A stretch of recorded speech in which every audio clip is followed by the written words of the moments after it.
चलिए बेटा, आज हम शुरू करने जा रहे हैं chapter number 6 work power energy के सारे न्यूमेरिकल्स। तो हम पहले पढ़ते हैं बेटा एग्जांपल पे। Example number 1, find the angle between force दिया हुआ है, डिस्प्लेसमेंट दिया हुआ है and also find the projection of F on D. चलिए, हमारे पास फोर्स की वैल्यू कितनी दे रखी है?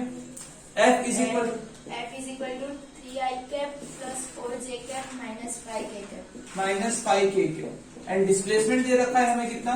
5i cap plus 5i cap plus 4j cap plus 3k cap plus 3k cap. अच्छा, हमें पता है अगर वर्क निकालना है तो वर्क का फॉर्मूला होता है vector F dot D. Dot product है, इस पे वेक्टर मत लगाना क्योंकि बेटा ये क्या है, वर्क है। कौन सी क्वांटिटी होती है बेटा? Scalar quantity. चलो, F का मैग्नीट्यूड चाहिए, मैं F का मैग्नीट्यूड लिखता हूं। क्या होता है? F का मैग्नीट्यूड निकाला जाए तो कैसे निकलेगा? 3 का स्क्वायर प्लस 4 का स्क्वायर माइनस 5 का स्क्वायर। चलो, 3 का स्क्वायर 9, 4 का स्क्वायर 16 प्लस 25 प्लस 25 रूट 50। चलिए डन। आगे डिस्प्लेसमेंट का मॉड्यूलस 5 का स्क्वायर 4 का स्क्वायर 3 का स्क्वायर, अगेन सेम यही आ जाएगा। 9 plus 16 plus 25, again it becomes to 50। Okay, चलिए हमारे पास वर्क मतलब क्या होता है? फोर्स इंटू डिस्प्लेसमेंट, दोनों का कैसा प्रोडक्ट बेटा? Dot product. और डॉट प्रोडक्ट में हम क्या करेंगे? हमारे पास जो है 3i cap 4j cap minus 5k cap, इसका मल्टीप्लीकेशन इसके साथ करेंगे। 5i cap 4j cap plus 3k cap, dot product के बीच में डॉट। अब डॉट प्रोडक्ट में किसका मल्टीप्लीकेशन होता है? सेम होता है। देखो हमेशा ये चीज याद रखना, अगर a डॉट b है ना तो इसका मतलब है a पैरेलल b। क्या होता है बेटा? पैरेलल कंपोनेंट लेते हैं यहाँ पे। तो यहाँ पे पैरेलल कौन है? i के साथ होता है। i डॉट i 1, 3 5 जा 15, 4 4 जा 16, 5 3 जा 15, डन। 15। चलो, ये 15 कट गया बेटा, आंसर आया 16 जूल। पर कितना आया? 16 जूल। चलिए, मैंने वर्क निकाल लिया। अब इन्होंने मुझे बोला है एंगल कितना है। क्या पूछा है? एंगल कितना है। तो एंगल निकालने के लिए क्या करेंगे? वर्क का एक और formula, work is equal to F dot D होता है, पर उसकी जगह पे हम क्या लिख सकते हैं? F D cos theta. Very good. F की वैल्यू कितनी है? रूट 50। डी की वैल्यू कितनी है? Root 50 cos theta. और वर्क की वैल्यू कितनी है? 16 जूल। रूट 50 नीचे आ जाएगा। 16 divide by 50 is equal to cos theta, और यहां से आप थीटा निकाल सकते हो। चलो, इन्होंने बोला है प्रोजेक्शन। क्या बोला है? प्रोजेक्शन। अब किसका पता है वो तो नहीं पता, दोनों निकाल के दिखाता हूं। Projection of F on D. किसका प्रोजेक्शन बेटा? एफ का। किस पे? डी का। दैट मीन्स तुम्हें निकालना है एफ कॉस थीटा। क्या निकालना है? F cos theta. चलो, वर्क इज इक्वल टू क्या होता है? F D cos theta. D को नीचे जाने दो। वर्क की वैल्यू कितनी है? 16। डी की वैल्यू कितनी है? रूट 50। कितना है? रूट 50। और ये बचा यहां पे एफ कॉस थीटा। चलो, अगर तुमसे ऐसा पूछा गया है, अगर तुमसे ऐसा पूछ लिया जाए कि projection of F on D, projection of D on F, projection of D on F, तो आप क्या करोगे? D cos theta. क्या निकालोगे? D cos theta. Work is equal to F D cos theta. D cos theta निकाला, F नीचे 16 divided by F की value कितनी है? रूट 50। फर्स्ट क्वेश्चन खत्म, स्क्रीनशॉट ले लो। सेकंड पे शुरू करते हैं। चलिए बढ़ते बेटा क्वेश्चन नंबर 2 की ओर। हमारे पास दे रखा है कि हमारे पास एक वाटर ड्रॉप है जिसका मास है 1 ग्राम। 1 ग्राम मास मतलब 10⁻³ kg, उसे कितनी हाइट पे हमने रखा है 1 किलोमीटर पे 10⁻³ मीटर पे। आइए जब वहां से फ्री फॉल हो रहा है दैट मींस उसकी वेलोसिटी, इनिशियल वेलोसिटी कितनी है 0 मीटर पर सेकंड। वो ऊपर से नीचे नीचे आते आते आते आते आते आते उसकी स्पीड बढ़ती रहनी चाहिए। एज पर हमारा जो ग्रेविटेशनल फ्री फॉल वाला जो थियरी होती है उस हिसाब से 1000 मीटर जब ट्रैवल करेगा ना तो उसकी स्पीड बहुत ज्यादा हो जानी चाहिए थी, but due to air resistance उसको रोक रही थी, उसकी स्पीड को थोड़ा अगेंस्ट जा रही थी, तो कितना हो गया उसकी स्पीड, जस्ट इतनी ही हुई। उसकी स्पीड बहुत ज्यादा होनी चाहिए थी बट इतनी ही बढ़ी, ज्यादा नहीं बढ़ी, क्योंकि उसे क्या लग रहा था बेटा, जब वो नीचे आ रहा था तो नीचे उसे ग्रेविटी लग रही थी और ऊपर की तरफ क्या लग रहा था, फ्रिक्शनल फोर्स लग रहा था, एयर रेजिस्टेंस लग रहा था। ठीक है, यहां पे देखो, यहां पे इसके पास कौन सी एनर्जी थी बेटा, पोटेंशियल। कौन सी एनर्जी थी बेटा, पोटेंशियल।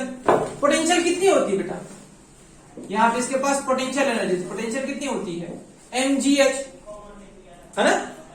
कंजर्वेशन ऑफ एनर्जी का रूल हमें पता है, सारी की सारी पोटेंशियल किसमें कन्वर्ट हो जानी चाहिए बेटा, काइनेटिक में, है ना।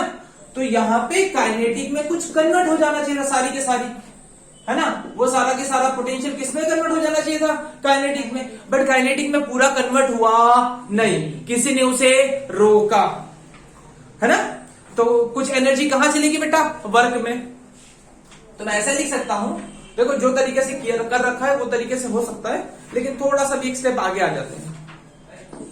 कौन सी एनर्जी थी, पोटेंशियल, किसमें कन्वर्ट होनी चाहिए थी, काइनेटिक में, बट कुछ एनर्जी जो हो गई वो वर्क के फॉर्म में कन्वर्ट हो गई। क्लियर है, वर्क के फॉर्म में कन्वर्ट हो गई। अच्छा, पोटेंशियल का फॉर्मूला क्या होता है, mgh। काइनेटिक एनर्जी का फॉर्मूला क्या था, ये रहा, हाफ mv²। कुछ वर्क हुआ, इसको यहां पे ले लो, mgh minus half mv²। mm common निकालो, gh minus half v² is equal to 1। m कितना है बेटा, 10⁻³ g की वैल्यू कितनी सपोज करनी है 10, हाइट कितनी है 10⁻³ माइनस हाफ, ये कितना बेटा 50 का स्क्वायर, 50 का स्क्वायर। चलो 10⁻³ ये कितना हो गया बेटा 10⁻⁴, है ना, मतलब 10,000 लिख दो, 10,000 माइनस 50 का स्क्वायर 2500, 2500 का हाफ कितना हो जाएगा 1250। चलो इसमें से ये माइनस कर दो, इसमें से ये माइनस 10,000 में से 1250, मतलब 10,000 में से चला गया तो सॉरी 10,000 में से चला गया 1250 मतलब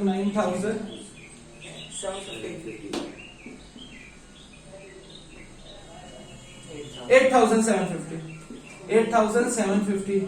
चलो पावर 3 यहां से हटा दो, -3 है ना तो पॉइंट यहां पे लग जाएगा, 8.7 जूल। कितना वर्क हुआ 8.75 जूल। बट ये जो वर्क हुआ है देखो, ये वाटर ड्रॉप था वो नीचे आने की कोशिश कर रहा था, बट एयर रेजिस्टेंस कहां लगा रही थी बेटा, उसे ऊपर, एग्री। तो फोर्स लग रहा था ऊपर और डिस्प्लेसमेंट हो रहा था नीचे। तो यहां पे आप लोग क्या लिखोगे, जो ये वर्क हुआ है ये वर्क कैसा होगा, नेगेटिव वर्क, है ना, नेगेटिव वर्क। काम खत्म, आंसर आ गया। अच्छा, वो लंबा चौड़ा भी वैसा करना चाहो तो कर सकते थे, लेकिन अगर आपने पूरा चैप्टर खत्म कर रखा है तो फिर तो क्या, फिर तो आप कोई भी मेथड से कर लो, कोई फर्क नहीं पड़ता। चलिए स्क्रीनशॉट ले लीजिए, थर्ड क्वेश्चन पे बढ़ते हैं। चलिए फोर्थ क्वेश्चन की ओर बढ़ते हैं। हमारे पास है ना बेटा एक साइकिल है, साइकिलिस्ट चला रहा था, साइकिलिस्ट ने ब्रेक लगाया, 10 मीटर तक गया, 10 मीटर आगे जाके रुक गई। फ्रिक्शनल फोर्स कितना लग रहा था पीछे की तरफ, 200 न्यूटन। इन्होंने बोला work done by friction, friction लगते पीछे डिस्प्लेसमेंट होता है, फ्रिक्शन लगते पीछे डिस्प्लेसमेंट होता है, फ्रिक्शनल फोर्स हमेशा ही नेगेटिव होता है। क्या हो बेटा, कोई विचार करेगा तो ये बेटा क्या है, फ्रिक्शनल फोर्स हमारी कितनी लग रही है 200 और ये डिस्प्लेसमेंट कितना हो रहा है 10, तो आंसर आएगा 2000 जूल। पर दोनों की डायरेक्शन अपोजिट है तो आगे क्या लग जाएगा माइनस। अच्छा, इन्होंने बोला है वर्क डन, देखो इन्होंने बोला है रोड साइकिल पे कितना वर्क कर रही है, इतना लगा रही है। रोड साइकिल पे क्या लगा रही है, फ्रिक्शन। अच्छा, साइकिल रोड पे कितना लगा रहा है, 0। कैसे कि देखो साइकिल के पास क्या है, खुद का वेट। अच्छा, वेट नीचे की तरफ लग रहा है mg, बट mg कहां लग रहा है, in y direction, downward direction. There is no displacement in downward direction, displacement कितना है 0। So work done by this force is 0। Agree? चलो स्क्रीनशॉट ले लो, फिर क्वेश्चन की ओर बढ़ते हैं, 4th। चलो बेटा क्वेश्चन नंबर 4 की ओर बढ़ते हैं। हमारे पास एक है ना बुलेट थी, पुलिस वाले ने बुलेट फायर किया बेटा, उसकी स्पीड, उसका मास इतना था। अच्छा, सामने एक थिकनेस वाली मतलब सीट थी, प्लाईवुड थी बेटा 2 सेंटीमीटर की। चलो ठीक है, कितनी स्पीड में फायर किया, 200 मीटर पर सेकंड, 200 मीटर पर सेकंड से सामने से बुलेट आई। जब वो इस प्लाईवुड में से गई ना तो उसके पास सिर्फ और सिर्फ मे बी 10% एनर्जी बची, 90% उसकी वेस्ट हो गई। ओके, 10% एनर्जी उसकी बच रही है बेटा, 90% उसकी वेस्ट हो गई। अच्छा, तो हमें ये पूछा है कि इतनी स्पीड थी तो कुछ काइनेटिक एनर्जी रही होगी। काइनेटिक एनर्जी का फॉर्मूला क्या है, kinetic energy is equal to half mv²। मतलब यहां पे v की वैल्यू रखू, m की वैल्यू रखू तो मुझे काइनेटिक एनर्जी मिल जाएगी। अच्छा, इतनी काइनेटिक एनर्जी थी, लेकिन जब ये सीट में से निकली तो उसका 10% बचा, 90% वेस्ट हो गया।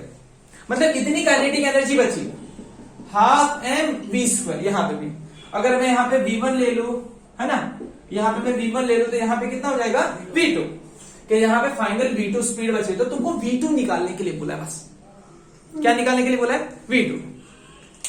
चलो, ये पहले इतनी काइनेटिक एनर्जी थी, अब इतनी काइनेटिक एनर्जी है। एक काम करते हैं ना, देखो थोड़ा क्वेश्चन है ना छोटा करने के लिए मैं तरीका बताता हूं। ये काइनेटिक एनर्जी थी, अब काइनेटिक एनर्जी इतनी बची है। जो फाइनल काइनेटिक एनर्जी है वो कितनी है, 10% ऑफ इनिशियल काइनेटिक एनर्जी। बोला है ना, पहले जो काइनेटिक एनर्जी थी उसका ओनली 10%। एग्री? चलो 10% मतलब 10 डिवाइड बाय 100। काइनेटिक एनर्जी कितनी होती थी पहले, हाफ mv², है ना। चलो अभी कितनी है बेटा, हाफ mv²। बोलो कोई कंफ्यूजन? अच्छा, फायदा क्या हुआ,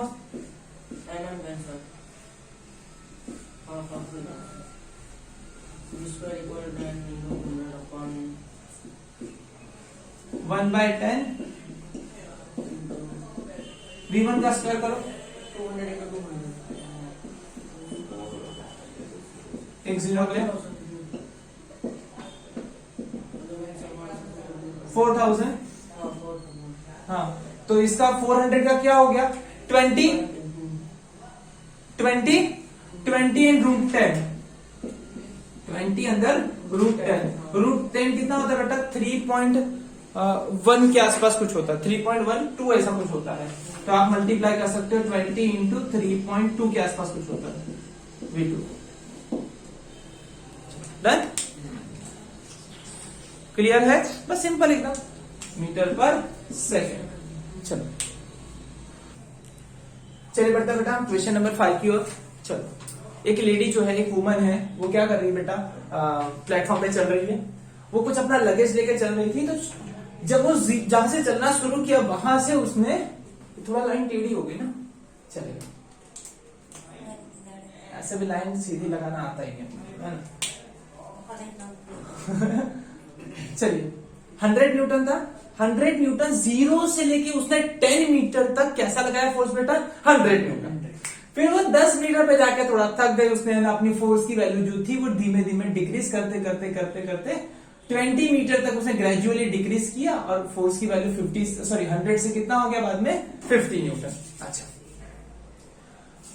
जैसे वो ट्रॉली लेके आगे जा रही थी तो फ्रिक्शनल फोर्स हमेशा कितना था, 50, बट कौन सी डायरेक्शन में होता, मोशन की अगेंस्ट होता है।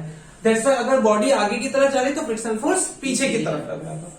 अगर आगे वाले फोर्स को मैं पॉजिटिव लूंगा, जो वो खींच रही थी आगे लेके जा रही थी वो वाला फोर्स पॉजिटिव, तो जो पीछे लग रहा था वो फोर्स को मैंने क्या ले लिया, नेगेटिव। अच्छा, तुम्हें ग्राफ के बारे में दो चीजें पता होंगी कि ग्राफ का एरिया तुम्हें क्या देता है। एरिया का फॉर्मूला क्या है? Area y parameter into x parameter. y parameter में फिलहाल क्या है बेटा? फोर्स। और x पैरामीटर पे क्या है बेटा? डिस्प्लेसमेंट। फोर्स इंटू डिस्प्लेसमेंट तुम्हें क्या मिलता है? वर्क। क्या मिलता है? वर्क। तुमसे पूछा गया है वर्क निकालो, तो वर्क मतलब एरिया अंडर दिस कर्व। जो ये ग्राफ है इसके नीचे का एरिया। अगर मैं किसी तरीके से ये पूरा एरिया निकाल लूं, ये वाला एरिया, तो मुझे क्या मिल जाएगा? Work done by this external force. And अगर ये एरिया निकाल लो तो मुझे क्या मिल जाएगा? Work done bye frictional force. आइए निकालते हैं।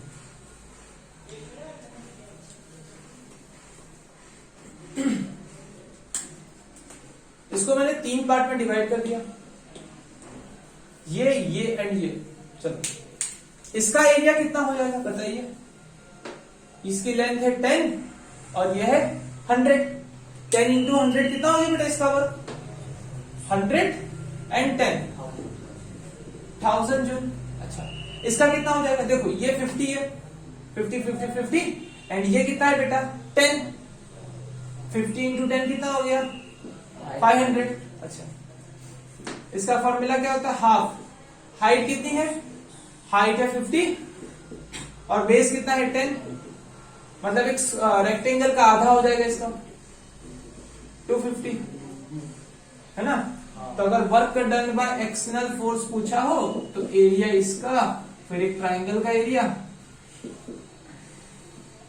है ना, प्लस एक ये वाला जो एरिया, कितना हो जाएगा? 1000 250 प्लस 500, टोटल कितना हो जाएगा? 1750 जूल। मिल गया? नेक्स्ट, अब अगर इसका फ्रिक्शन का पूछा है, फ्रिक्शन का ये निकालते हैं। ये फ्रिक्शनल फोर्स कितनी लग रही है बेटा? -50 पूरे इंटरवल में लग रही है। तो work done bye frictional force direct भी निकाल सकते हो, बिकॉज फोर्स कैसी? कांस्टेंट है। फोर्स इंटू डिस्प्लेसमेंट, फोर्स लग रही थी -50 और -50 है ना, ये रहा -50 और डिस्प्लेसमेंट कितना है? 20 -1000 जूल। क्लियर? चलो कॉपी कर लो। 6 क्वेश्चन की ओर बढ़ते हैं। चलिए बढ़ते हैं हम क्वेश्चन नंबर 6 की ओर। मस्त वाला क्वेश्चन है जिसमें लॉग वगैरह बहुत कुछ चीजें यूज होने वाली है। और क्वेश्चन जो है वो work done by variable force है। किसका बेटा? Work done by variable force. अच्छा वो क्या रहा है? बाय एक मास है, कितना है? 1 kg। इसकी स्पीड कितनी है? 2 मीटर पर सेकंड। ये स्पीड से जा रहा था। जैसे ही डिस्प्लेसमेंट कहां पहुंचा? 0.01, मतलब 0.01 पहुंचा ना, तो एक फ्रिक्शनल फोर्स लगने लगी। रफ सरफेस है, फ्रिक्शनल फोर्स लगने लगी। चलो फ्रिक्शनल फोर्स जो है ना वो लगने लगी, बट कांस्टेंट नहीं है, वेरिएबल है। कैसी है बेटा? फोर्स वेरिएबल है। एक्स जैसे जैसे बढ़ेगा वैसे वैसे फोर्स बढ़ेगी। एक्स की वैल्यू जैसे जैसे इंक्रीज करेगी, फोर्स की वैल्यू इंक्रीज करने लगेगी। स्टार्टिंग में कम लगे, धीमे धीमे फोर्स ज्यादा होता जा रहा है। इन्होंने पूछा है कि जब वो 2.01 क्रॉस करेगा, जब 2.01 मीटर जो है वो क्रॉस करेगा, तो उसकी स्पीड एंड काइनेटिक एनर्जी कितनी बचेगी? मतलब इन शॉर्ट कहने की कोशिश क्या कर रहे हैं कि काइनेटिक एनर्जी इनिशियल थी, इस पे इन्होंने कुछ वर्क किया। काइनेटिक एनर्जी इतनी थी, लोगों ने इन पे वर्क किया। किसने वर्क किया? फ्रिक्शन ने। तो इतनी उसकी वर्क करके उसकी स्पीड को कम कर दिया और कुछ एनर्जी बची बाद में। तो बाद में कितनी एनर्जी बची आपको ये निकालना है। अच्छा तो इनिशियल निकाल सकते हो। इनिशियल कैसे निकाल सकते हो? 12 mv इनिशियल स्क्वायर। कोई प्रॉब्लम है? v1 स्क्वायर यहां से निकल जाएगा। वर्क निकाल लो कुछ तरीके से, तो काइनेटिक एनर्जी फाइनल मुझे मिल जाएगी। कोई कंफ्यूजन नहीं। आइए पहला मतलब पूरा टारगेट है वर्क निकालने का। वर्क का फॉर्मूला क्या होता है? Force into displacement. बट वो फॉर्मूला कब लगता है? जब फोर्स कैसा होता है? कांस्टेंट। बट यहां पे फोर्स कैसा है? वेरिएबल। तो हम लगाएंगे इंटीग्रेशन f डॉट dx। अच्छा फोर्स का फॉर्मूला क्या है? माइनस के एक्स डीएक्स। अच्छा, के जो था वो कांस्टेंट है, के की वैल्यू कितनी दे रखी बेटा हमारे पास 0.5, के बाहर आ गया 0.5, माइनस भी बाहर आ गया, एक्स डीएक्स। अच्छा, एक्स की वैल्यू कहां से कहां तक चेंज कर रही है बेटा? एक्स पहले कितना था बेटा 0.5 से स्टार्ट हो रहा है और कितने पे खत्म हो रहा है 2.01 पे। एक्स का इंटीग्रेशन क्या होता है बेटा? एक्स का इंटीग्रेशन क्या होता है? सॉरी, के बाय एक्स है ना, के बाय एक्स है, के बाय एक्स 1/x। 1/x का इंटीग्रेशन क्या होता है? ln x। log x भी लिख सकते हो, ln x भी लिख सकते हो, तो होता है ln x। 0.1 lower limit, 2.01 upper limit.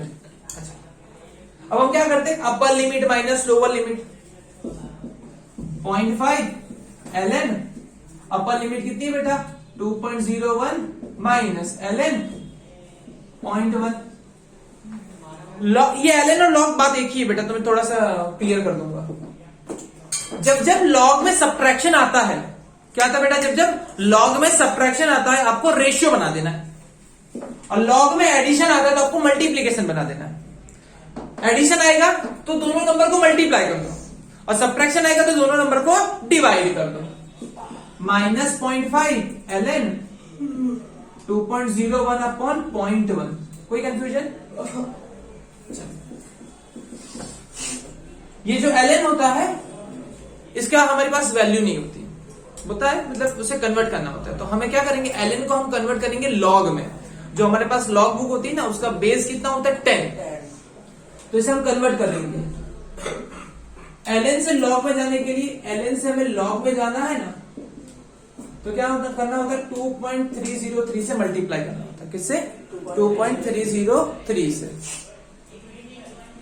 2.303 log 20.1। Clear है? चलो, और इन सब के 20.1 log में देखोगे और इन सब का कुछ आंसर कितना बन रहा है बेटा? हमारे पास जो था वो बन रहा है शायद 1.5। कितना बन रहा है? 1.5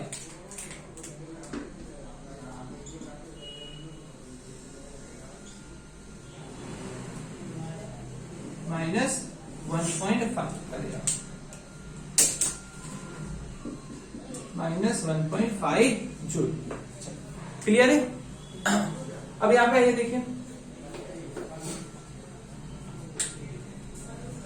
काइनेटिक एनर्जी थी, इतनी काइनेटिक एनर्जी थी, इस पे आपने वर्क किया है ना, इस पे आपने क्या किया? वर्क किया। वर्क किसने किया? सरफेस ने। सरफेस ने जो वर्क किया, इस वर्क की वजह से इसकी थोड़ी स्पीड कम हो गई। अच्छा, वर्क जो कितना था? वर्क कितना हुआ था? Minus 1.5 joule. अच्छा, काइनेटिक एनर्जी कितनी थी? काइनेटिक एनर्जी तो पता नहीं है, आइए साइड में निकाल लेते। काइनेटिक एनर्जी थी कितनी? Half mv²। हाफ मास कितना है? 1 kg। स्पीड कितनी है? 2 का स्क्वायर 4 कर गया। कितनी एनर्जी थी इसके पास? इसके पास 2 जूल जितनी एनर्जी थी, उसमें से 1.5 जूल चली गई। कौन ले गया? फ्रिक्शन। फ्रिक्शन खा गया, फ्रिक्शन ने उसके अगेंस्ट वर्क कर दिया। चलिए, और कितनी बची बेटा? 0.5 जूल जितनी काइनेटिक एनर्जी बची तुम्हारी, ये फाइनल काइनेटिक एनर्जी।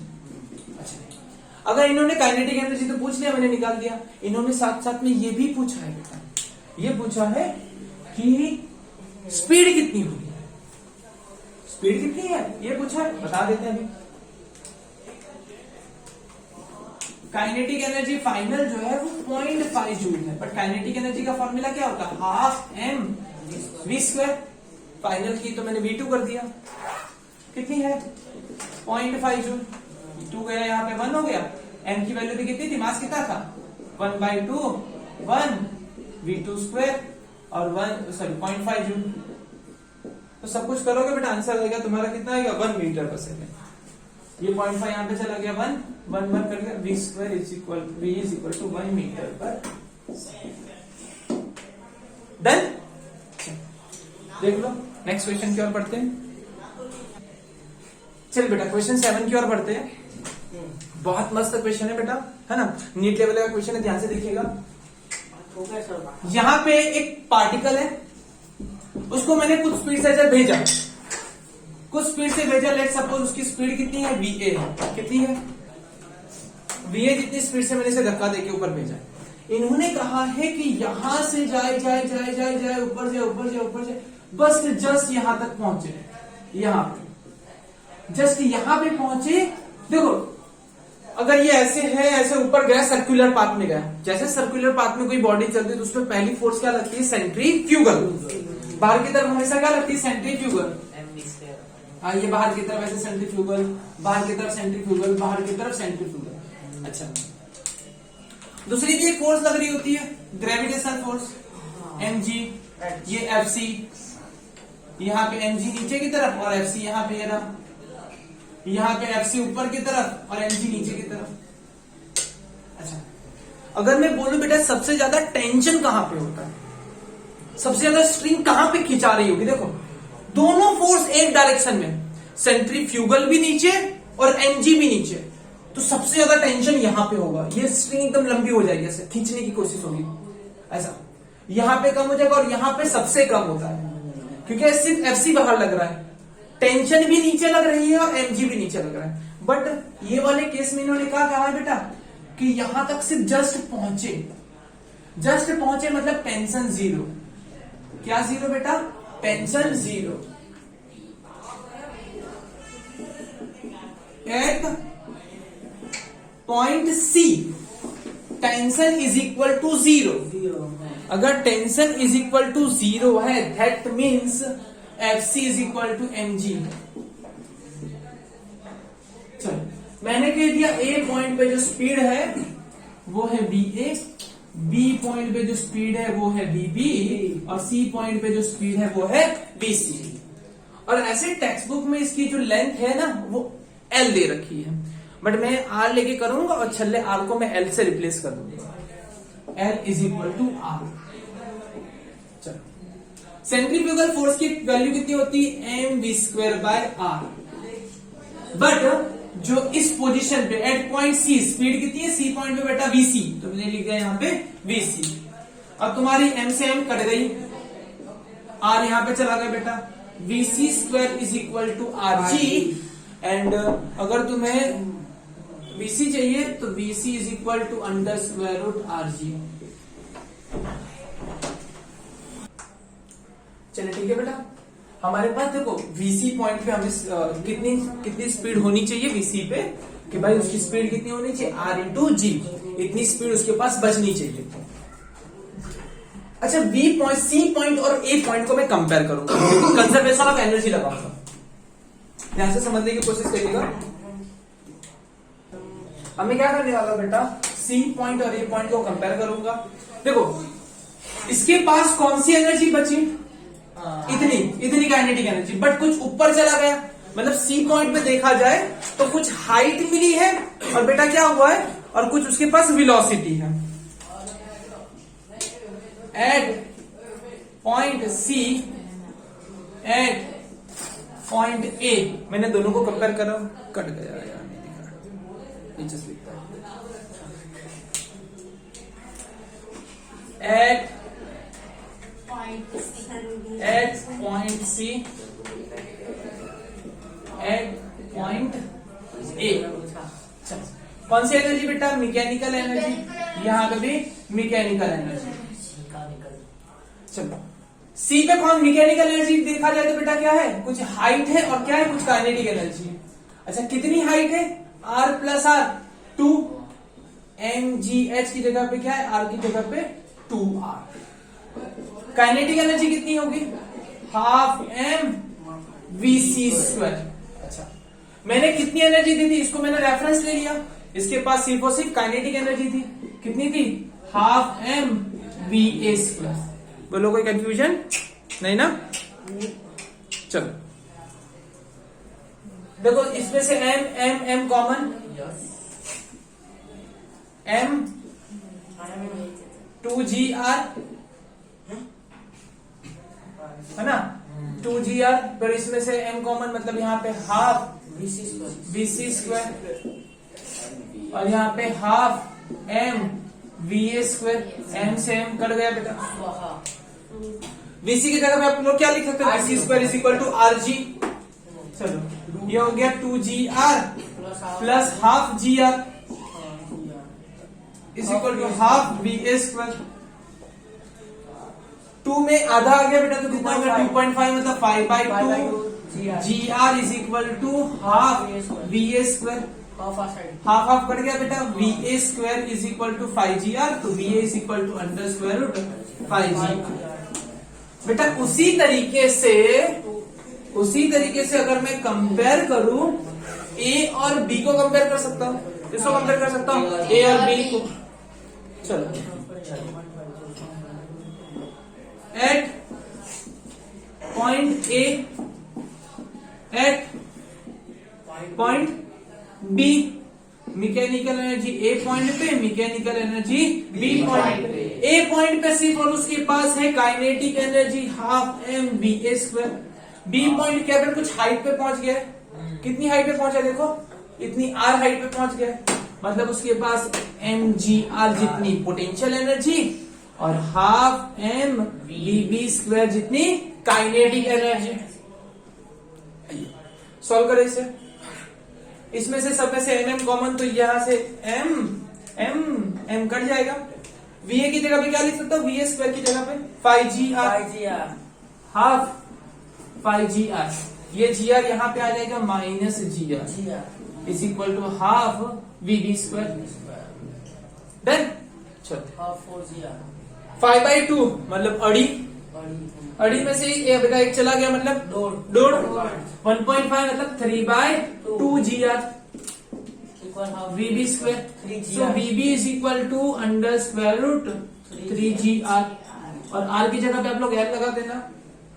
यहाँ पे क्या हो जाएगा lg, यहाँ पे 5gl और यहाँ पे 3gl। अच्छा इन्होंने कुछ चीजों का कंपैरिजन पूछा है, रेशियो पूछा है, केबी केसी, आप लोग करोगे केबी बाय केसी। केबी क्या होता है बेटा, half M BB square, half M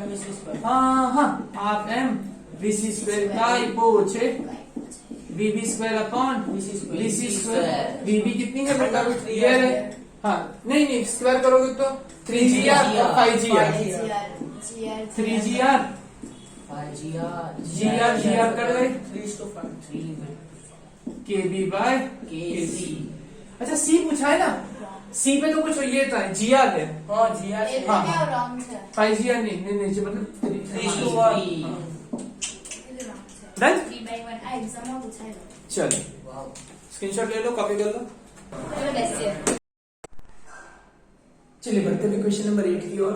क्या दे रखा है हमारे पास मास है 1000 kg, है ना।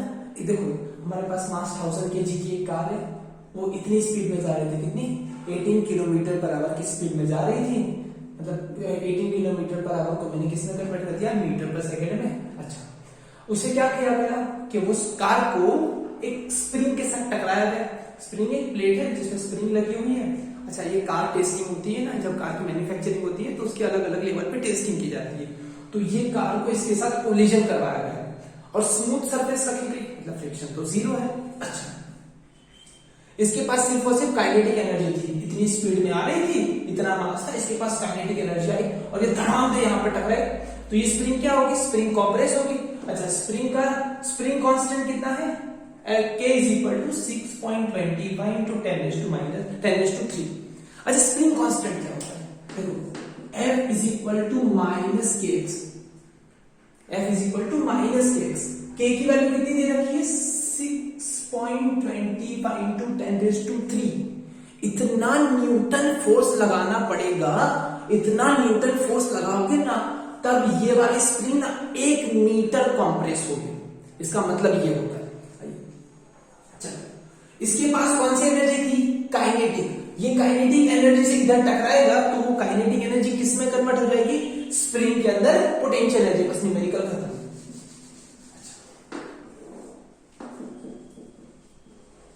Kinetic energy of car converted into potential energy of spring.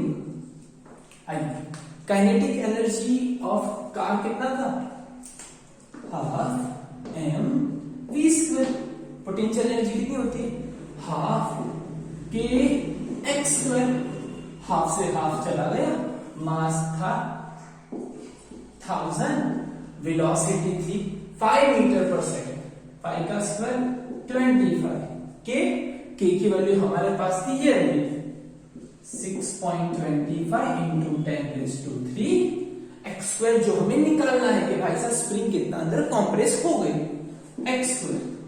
चलो ये यहां से ऐसे कर गया, नीचे आया 1000 अच्छा 25 से कर गया, ये 4 से कर गया, 4 यहां पे चला गया, X square is equal to 4, so X is equal to plus और माइनस 2, मतलब फिलहाल के लिए तो ये 2 अंदर इतना ये कंप्रेस हो गया, 2 मीटर तक अंदर कंप्रेस हो गया। क्लियर है? चलिए देख लीजिए, स्क्रीनशॉट ले लीजिए। अब नेक्स्ट क्वेश्चन की ओर बढ़ते हैं। चलिए अब बढ़ते हैं क्वेश्चन नंबर 9 की ओर, जो इंटरलिंक है क्वेश्चन नंबर 8 के साथ। सेम स्टोरी जैसा पहले था, लेकिन पहले कैसा था बेटा कि फ्रिक्शन लेस सरफेस थी। अब इन्होंने कहा कि फ्रिक्शन वाली सरफेस है और फ्रिक्शन कितना है बेटा, friction coefficient mu is equal to 0.5। अब क्या करेंगे, अब देखो इसमें थोड़ा सा है ना हमें दिमाग लगाना होगा, दिमाग ये लगाना होगा।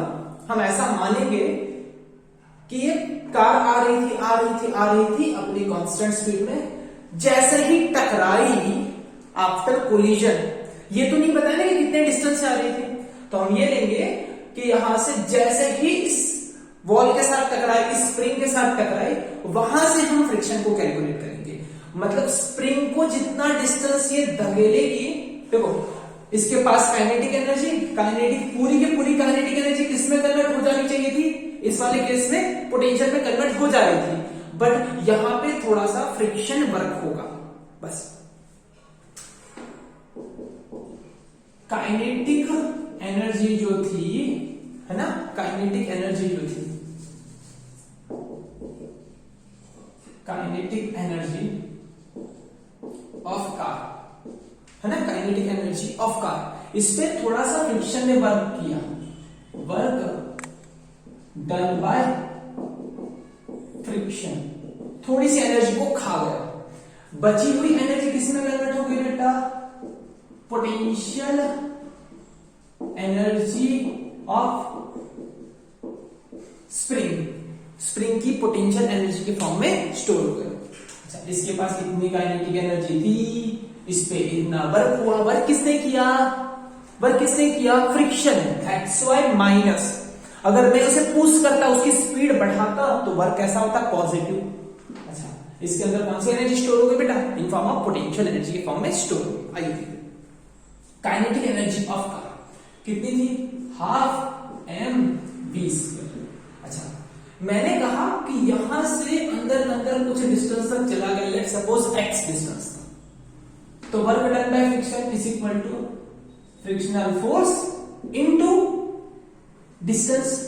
अच्छा, यही होता है ना, work done by force, work done कैसा होता है, force into displacement. Work done is equal to force into displacement. बोल हाँ या ना, फोर्स कितनी है बेटा, फ्रिक्शनल फोर्स, डिस्प्लेसमेंट कितना है, एक्स। चलो कोई नहीं, फ्रिक्शन फोर्स कितनी होती है, अच्छा बताओ, frictional force is equal to, friction जो होता है वो म्यू इंटू एन होता है। क्या होता है, म्यू इंटू एन। इधर एन कितना आएगा, एन, नीचे की तरफ एम जी, ऊपर की तरफ एन की जगह पे क्या लिखूंगा, एम जी। तो friction is equal to mu M G, लिखो यहां पे म्यू एम जी, और ये रहा एक्स। फ्रिक्शन फोर्स ने इतना वर्क किया, चलो बची हुई एनर्जी किसमें स्टोर हो गई बेटा, mu M G X, half K X square. चलो तुम्हारे पास सारा डेटा है सिवाय एक्स को छोड़ के। हाफ मास 1000, स्पीड 5 का स्क्वायर 25, म्यू 0.5, 5/10, मास 1000, g 10, x निकालना है हाफ, चलो k की जगह पे क्या लिख देता हूं, ये रहा 6.25 इंटू 10⁻³ x स्क्वायर। देखो यहां से कितनी चीजें कॉमन निकल सकती है, देखो ये कितना हो गया 5 से इसको 2 से काट दिया 1/2, देखो इधर से 1/2, इधर से 1/2, इधर से 1/2, 1/2 बाहर निकालो, 1/2 बाहर निकालो, 1/2 बाहर निकालो, कट कट कट गया। डन। चलो 1000 1000 1000 1000 1000 1000 इसको बाहर निकाला, इन दोनों में से बाहर निकाला, इसके साथ कट गया। इधर क्या बचा 25, इधर क्या बचा 10x, और इधर क्या बचा 6.25x स्क्वायर। ये दोनों को उधर ले जाओ, 6.25x square minus 10x plus, नहीं इधर plus 10x minus 25 is equal to 0। और ये तुम्हारे पास एक क्वाड्रेटिक इक्वेशन आया। तुम्हारे पास a इज इक्वल टू 6.25 है, b इज इक्वल टू 10 है, c is equal to minus 25 है। अब क्या करोगे, alpha comma beta is equal to minus b upon 2a plus और minus root d, d is equal to b square minus 4ac, ऐसे रख के solve कर लोगे और तुम्हारा जो आंसर आएगा वो 1.35 आएगा। x इज इक्वल टू, जो इसका आंसर आएगा वो 1.35 मीटर के आसपास आएगा। तो स्क्रीनशॉट ले लो। नेक्स्ट क्वेश्चन की ओर पढ़ते हैं। चलिए क्वेश्चन नंबर हम 10 की ओर पढ़ते हैं। हमें दिया है फर्स्ट क्वेश्चन कि इतनी एनर्जी लगती है एक डीएनए को तोड़ने के लिए। एनर्जी किसमें दी है बेटा, इन जूल। हमें किसमें कन्वर्ट करना है, इलेक्ट्रॉन वोल्ट के। जो एयर मॉलिक्यूल्स होते हैं उनके पास इतनी एनर्जी होती है, उसे हमें किसमें कन्वर्ट करना है, इलेक्ट्रॉन वोल्ट में। जो इंसान होता है ह्यूमन, वो डेली कितनी एनर्जी इंटेक्ट करता है, लेता है 10⁻7 जूल। इसे हमें कन्वर्ट करना है कैलोरी में। कैलोरी मतलब जब फूड पैकेट या कहीं लेते हो तो इतनी कैलोरीज में से मिलती है, इतनी कैलोरी। हाँ, तो वो एनर्जी को कन्वर्ट करना है। आइए देखते हैं। रेडिएशन पता होना चाहिए। देखो 1 electron volt is equal to 1.6 into 10⁻⁻19 joule. या ऐसा लिख सकता हूं 1.6 into 10⁻⁻19 joule is equal to 1 electron volt. ये नंबर वही है इलेक्ट्रॉन पर का चार्ज, है ना। 1 इलेक्ट्रॉन वोल्ट मतलब इतनी एनर्जी। इतनी जूल को हम 1 इलेक्ट्रॉन वोल्ट अगर कहते हैं तो हमारे पास तो कितना है बेटा 10⁻20 जूल। तो ये कितना इलेक्ट्रॉन वोल्ट होगा, 10⁻20 joule into 1 electron volt divided by 1.6 into 10⁻19 joule. Joule से जूल कट जाएगा, आंसर जो भी आएगा वो इलेक्ट्रॉन वोल्ट में आएगा। सेम टू सेम यहां पे हम कहते हैं 1.6 into 10⁻19 joule is equal to 1 electron volt. Okay, कितना होता है 1 इलेक्ट्रॉन वोल्ट। बट हियर हमारे पास दे रखा है 10⁻19 जूल को, तो हम कितने इलेक्ट्रॉन वोल्ट लिखेंगे 10⁻19 joule into EV upon 1.6 into 10⁻19 joule. Joule से जूल स्वाहा, और जब वो आंसर आएगा वो इलेक्ट्रॉन वोल्ट में आएगा। डन। कैलोरी पे जाते हैं। 4200 joule is equal to 1 kilo calorie. ठीक है, इसके पहले और एक डेटा याद रखो, 4.2 joule is equal to 1 calorie.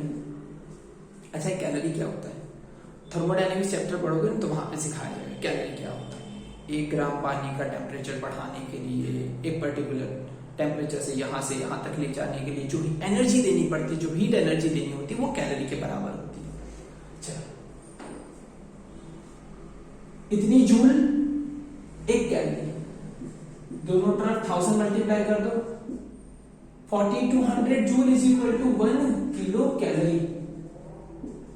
और हमारे पास कितना है 10⁻7 जूल, तो कितनी कैलोरी किलो कैलोरी होगी, आइए निकालते हैं। 10⁷ joule into 1 kilo calorie upon 4200 joule, joule से जूल स्वाहा, बचा हुआ आंसर किसमें होगा बेटा, किलो कैलोरी में। चलिए कॉपी कर लीजिए, नेक्स्ट क्वेश्चन की ओर बढ़ते हैं। चलिए बढ़ते बेटा क्वेश्चन नंबर 11 की ओर। तो हमारे पास क्या है, देखो एक क्वेश्चन में दे रखा है एलिवेटर। तो एलिवेटर खुद का वेट के साथ जो पैसेंजर अंदर कैरी करता है ना, वो अप टू कितना मास उठा सकता है, 1800 kg, इतना वो लिफ्ट करके ऊपर लेके जा सकता है। अच्छा, एक एलिवेटर जब ऊपर जा रहा होता है तो बेटा उसमें ना मतलब जो साइड में जो सपोर्ट होता है, जो भी है ना, जिस मतलब फ्रेम में ऊपर जाता है, उस साइड के सपोर्ट में जो फ्रिक्शन प्रोड्यूस हो रहा है, वो फ्रिक्शनल फोर्स कितना दे रखा है बेटा, 4000 न्यूटन। मतलब उसको खुद को प्लस पैसेंजर को मतलब इतना मास और इतना फ्रिक्शन को ओवरकम करके ऊपर जाना है। मतलब टोटल कितना फोर्स लगाना उसे, रिक्वायर्ड फोर्स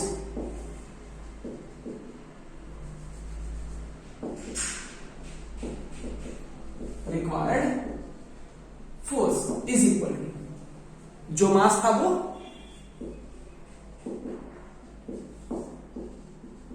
उसका वेट प्लस फ्रिक्शनल फोर्स।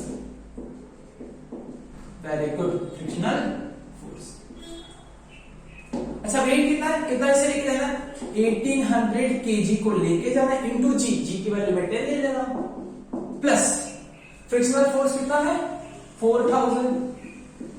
चलो ये 18,000 हो गया इंटू प्लस 4000 मतलब 22,000। इतना इसे लिफ्ट करके ऊपर लेके जाना है। आइए अब इन्होंने पूछा है पावर। पावर मतलब क्या होता है, work upon time, rate of doing work, work upon time. अच्छा, जो वर्क का फॉर्मूला होता है, work is equal to force into displacement, agree. Work is equal to F into D, कितना डिस्प्लेसमेंट हुआ। तो उसी तरीके से अगर मैं यहां पे पावर निकालने की कोशिश करूं तो power is equal to work upon time. Work का फॉर्मूला होता है एफ डी, वर्क का फॉर्मूला क्या है F D time displacement upon time is equal to velocity. That means power का एक नया फॉर्मूला आ गया, फोर्स इंटू वेलोसिटी। याद नहीं रखना है, हो जाएगा अपने आप, फोर्स इंटू वेलोसिटी। तो कैसी वेलोसिटी, कांस्टेंट। चलो, फोर्स कितना लगाना है बेटा, इतने फोर्स लगा के लेके जाना है 22,000 न्यूटन। एंड वेलोसिटी कितनी रखनी है 2 मीटर पर सेकेंड, मतलब आ गया 44,000 ना, 44,000 न्यूटन मीटर अपॉन सेकेंड, मतलब जूल पर सेकेंड। तो जूल पर सेकेंड को हम कहते हैं वॉट। कॉपी कर लीजिए, नेक्स्ट क्वेश्चन की ओर बढ़ते हैं। अच्छा, इस क्वेश्चन के अंदर ये भी कह रखा है कि इसे है ना हॉर्स पावर में कन्वर्ट करिए। किसमें, हॉर्स पावर, घोड़े की पावर नहीं, हॉर्स पावर। चलो, तो आपको एक और रिलेशन याद रखना होगा, क्या, 746 वॉट मतलब joule per second, joule per second is equal to 1 HP। 746 joule per second is equal to 1 HP। तो हमारे पास कितना है 44,000 joule per second is equal to how much HP।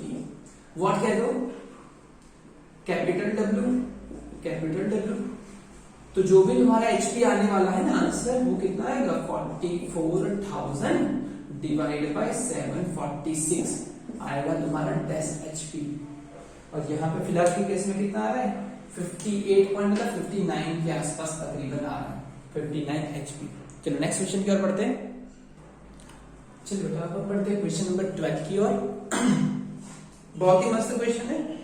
जो न्यूक्लियर रिएक्टर होता है, न्यूक्लियर रिएक्टर में से जैसे न्यूट्रॉन मतलब न्यूक्लियस टूटता है तो उसके अंदर से 2, 3, 4 अलग अलग टाइप के न्यूट्रॉन निकलते हैं।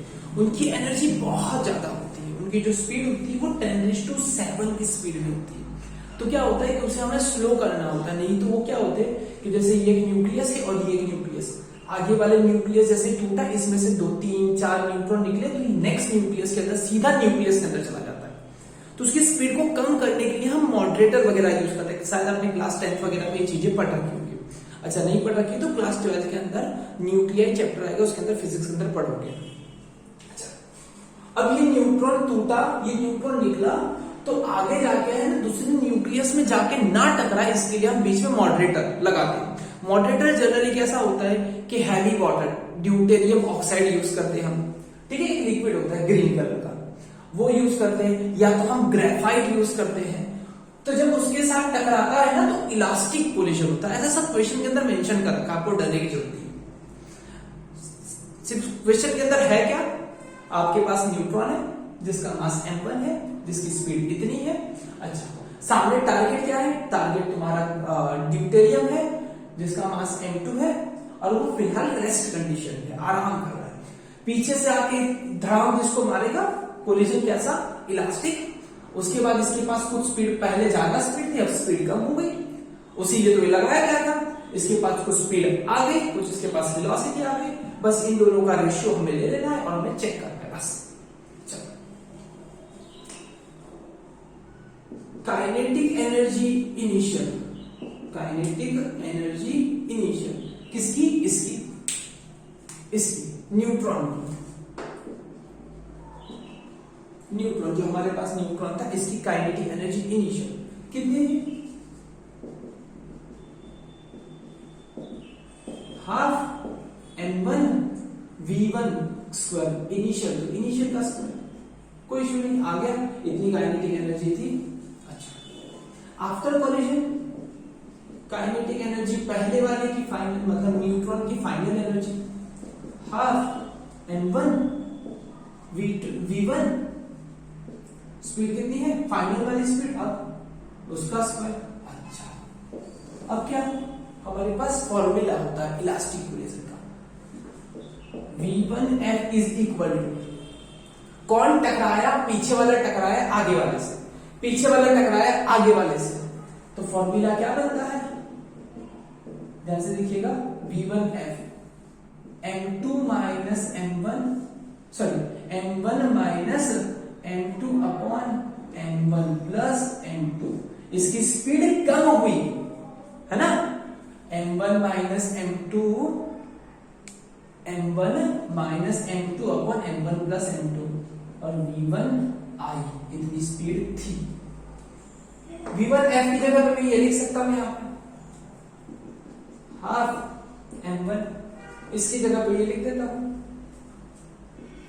m1 minus m2 upon m1 plus m2 पूरा स्क्वायर, और पूरे इसका स्क्वायर करने का तो ये भी स्क्वायर, ये भी स्क्वायर और ये भी स्क्वायर हो जाएगा, कोई कंफ्यूजन, तो v1 आई स्क्वायर, v1 आई होल स्क्वायर। अच्छा अब मुझे रेशियो ले लेना है, क्या ले लेना है मुझे, रेशियो,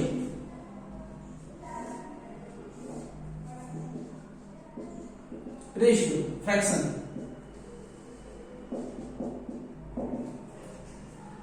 ड्यूटेरियम का, सॉरी न्यूट्रॉन का, कि इतनी एनर्जी अभी है, इतनी एनर्जी अभी है और थी कितनी, इतनी, तो मैं क्या ले लूंगा, काइनेटिक एनर्जी न्यूट्रॉन की फाइनल और काइनेटिक एनर्जी न्यूट्रॉन की इनिशियल, दोनों का मुझे क्या लेना है, रेशियो। काइनेटिक एनर्जी फाइनल कितनी है, ये हाफ m1 v1 आई स्क्वायर, और ये इसका क्या हो जाएगा, हाफ m1 v1 आई स्क्वायर, देखो ये हाफ हाफ कॉमन, m1 ये v1 आई स्क्वायर, मतलब ये सब कुछ कट जाएगा, सिर्फ इतना बचेगा, क्या बचेगा, m1 minus m2 upon m1 plus m2 whole square. अच्छा यहां पे एक रिलेशन होता है कि जो ड्यूटेरियम है ना वो डबल मास होता है न्यूट्रॉन से डबल भारी है, जो ड्यूटेरियम है वो न्यूट्रॉन से डबल भारी होता है। m2 is 2m1, तो लिख देते बेटा m1, m2 की जगह पे 2m1, m1 plus m2, m1 plus m2, m1 plus 2m1 whole square. यहां पे कितना हो जाएगा, ऊपर से m1 आएगा, नीचे 3m1 आएगा, m1 कट जाएगा, तो आंसर आ जाएगा 1/9। स्क्वायर करोगे तो क्या हो जाएगा बेटा 1/9। क्लियर है? आइए देखिए ये था, हाँ क्लियर। चलो अब नेक्स्ट थोड़ा पढ़ते बेटा, जैसे ये किया, अब मैं ड्यूटेरियम के बारे में देखता हूं, तो चलो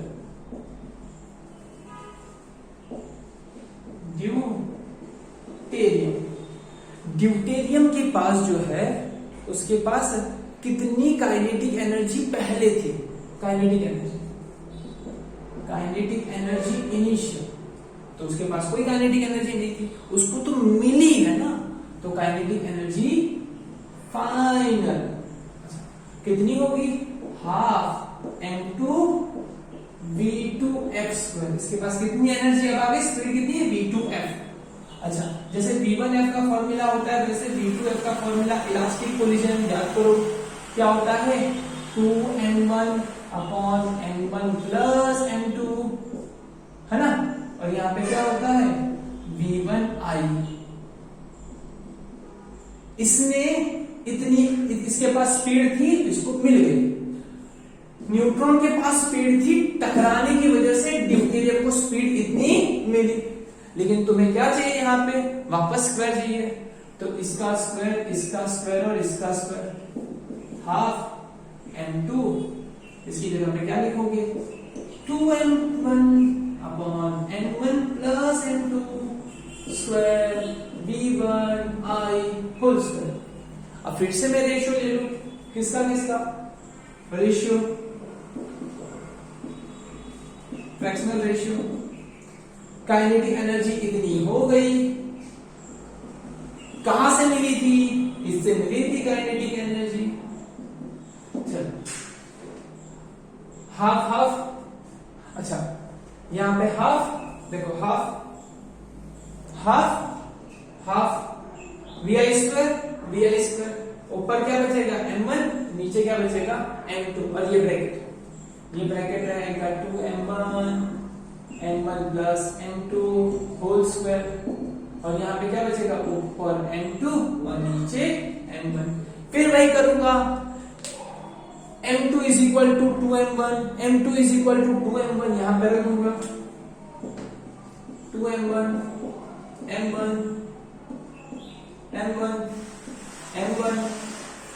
2m1 होल स्क्वायर, बाहर 2m1 2 टाइम m1 में से नीचे 3m1 हो गया होल स्क्वायर, m1 कर गया, 2 का स्क्वायर 4 और 3 का स्क्वायर 9, 8/9 कितना आएगा 8/9। और पहले वाले का आंसर था 1/9 और इसका आंसर आ गया 8/9। चलो स्क्रीनशॉट वगैरह ले लो, अब नेक्स्ट क्वेश्चन की ओर पढ़ते हैं। क्लियर है, पक्का? चलो चलिए अब बढ़ते हैं हम क्वेश्चन नंबर 13 की ओर। तो वो 8 पुल वाला जो बिलबार पुल होता है बेटा, अब उसके बारे में क्वेश्चन दिया गया है कि आगे वाला जो बॉल है वो रेस्ट कंडीशन पे है, ठीक है, पीछे वाला बॉल जो था उसे कुछ स्पीड में भेजा गया, लेट्स सपोज v1 स्पीड में मैंने भेजा, आगे वाला तो रेस्ट पे था। अच्छा, ये यहां से इसके साथ टकरा रहा है, इलास्टिक कोलिजन हो रहा है बट इन 2D, देखें टकराने के बाद एक यहां पे गया तो ये यहां पे जा रहा है, और ये जो जा रहा है ना बेटा, ये जो जा रहा है ये 37 डिग्री पे जा रहा है, कितना 37 डिग्री पे। और उन्होंने कंडीशन क्या लगाई है, जनरली कंडीशन है तो सेम होता है, m1 और m2 मतलब सेम, दोनों आइडेंटिकल मास होते हैं, सेम टू सेम मास होते हैं, ठीक है। तो इलास्टिक कोलिजन मतलब क्या होता है, conservation of energy and conservation of momentum, elastic collision, conservation of momentum, okay चलो, कंजर्वेशन ऑफ मोमेंटम होता है। बट ये तो कौन सा केस है, 2D वाला। 2D वाले में हमें वेक्टर फॉर्म में लिखना होगा सारी चीजें। अच्छा, मतलब पहले का मोमेंटम प्लस दूसरे का मोमेंटम हम डायरेक्ट लिखते हैं, छोटा छोटा नहीं। कैसे, इसका मोमेंटम कितना था, m1 v1 है ना, इनिशियल था, तो यार 1 i कर देते हैं, ये v2 फाइनल, v1 फाइनल कर देते हैं, v2 फाइनल कर देते हैं, है ना।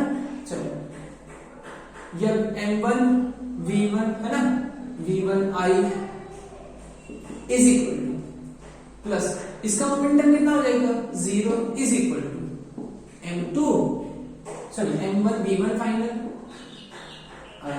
m1 v1 final plus m2 v2 final. इसका मोमेंटम इतना, इसका मोमेंटम इतना, फाइनल इसका मोमेंटम इतना और इसका मोमेंटम इतना, conservation of momentum. But condition क्या लगा रखी है, m1 और m2 बराबर है, इज इक्वल टू m, तो मैंने यहां पे लिखा m v1i, यहां पे m v1f और यहां पे भी m कॉमन निकाल लिया, v2f। चलो m से m कट गया, मतलब v1i is equal to v1f plus v2f। अच्छा, मतलब ऐसा लग रहा है कि ये जो वेक्टर था वो दो पार्ट में डिवाइड हो गया, वेलोसिटी का जो वेक्टर था वो दो पार्ट में डिवाइड हो गया। ये ऐसा कह सकते हो कि इन दोनों के एडिशन इज इक्वल टू ये फाइनल जो दो वेक्टर वेलोसिटी के उनका एडिशन अगर किया जाएगा, वेक्टर एडिशन, तो ये वाली वेलोसिटी मिलेगी। अगर मुझे इसका मॉड्यूलस निकालना हो तो मॉड्यूलस कैसे निकलेगा,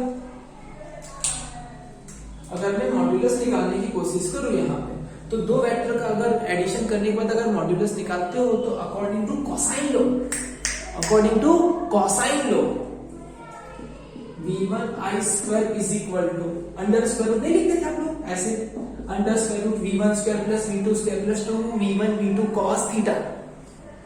तो यहाँ पे क्या हो गया, v1f square v2f square plus 2 v1f v2f cos theta.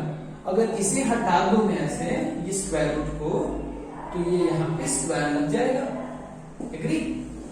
तो मेरे पास इतनी चीजें आई, लाना तो यही तक था, लेकिन मैं यहां पे लेके गया। खेल देखना क्या खेलने वाला हूं,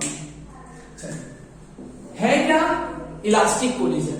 इलास्टिक कोलिजन मतलब कंजर्वेशन ऑफ मोमेंटम, साथ साथ में क्या, कंजर्वेशन ऑफ काइनेटिक एनर्जी। आइए तो कंजर्वेशन ऑफ काइनेटिक एनर्जी का खेल खेलते हैं। Conservation of kinetic energy. Conservation of kinetic energy मतलब इसके पास इतनी velocity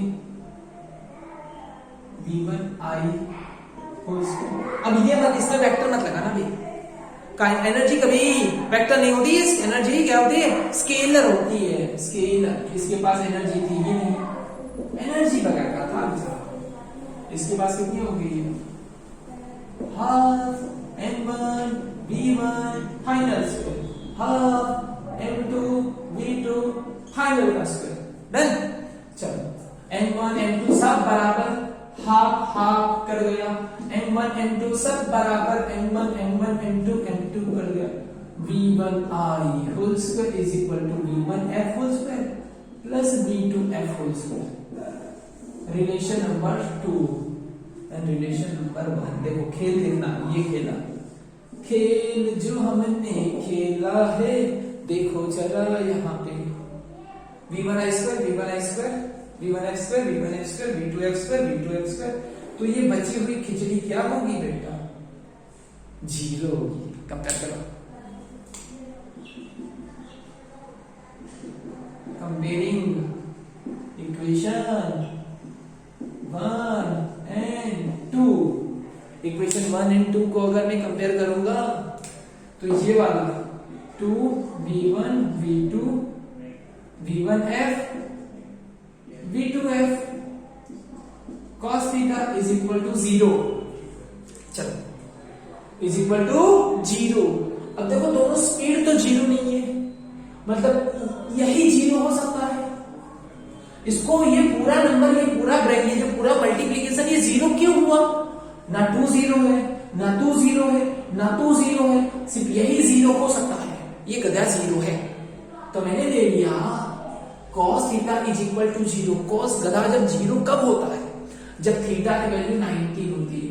cos 90 is equal to zero, so theta is equal to 90। Theta क्या होता है?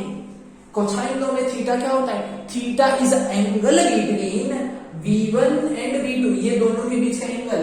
एक V1 ये रही फाइनल, एक V2 ये रही फाइनल, इन दोनों के बीच के एंगल को हम थीटा कहते हैं। But here theta is equal to 90, but theta is equal to theta 1 plus theta 2, theta 1 plus theta 2 is equal to 90। Theta 2 कितना दे रखी है बेटा? 37। थीटा 2 वहां पे, theta 1 is equal to 90 minus 37 is equal to 53 degree. बोल समझ में आया? और इतना हमेशा याद रखना, ध्यान से सुन ले बेटा। इलास्टिक कोलिजन इन 2D का, इलास्टिक कोलिजन इन 2D का ये रूल है। क्या है? रूल है। अगर दोनों मास सेम, क्या? अगर दोनों मास सेम, अगर दोनों मास सेम, आगे वाला रुका हुआ है, पीछे वाला आके धड़ाम दे मारेगा। कौन सा बेटा? बिलियार्ड बॉल, है ना? अगर तुम बिलियार्ड बॉल खेल रहे हो, एक फुट ड्रिंक खेल रहे हो बेटा, तो पीछे वाले ने आगे, अगर आगे वाले को मारा, अगर ये 40 डिग्री तो ये कितना होगा? 50 डिग्री। अगर ये 60 डिग्री तो ये कितना होगा? 30 डिग्री। मतलब टोटल एंगल मिला के कैसा होगा बेटा? 90 डिग्री। मतलब एक दूसरे से परपेंडिकुलर जाते हैं। क्लियर? यहाँ पे तुम्हारे इलस्ट्रेशन के सारे न्यूमेरिकल खत्म होते हैं। अब हम पढ़ेंगे बेटा एक्सरसाइज की ओर।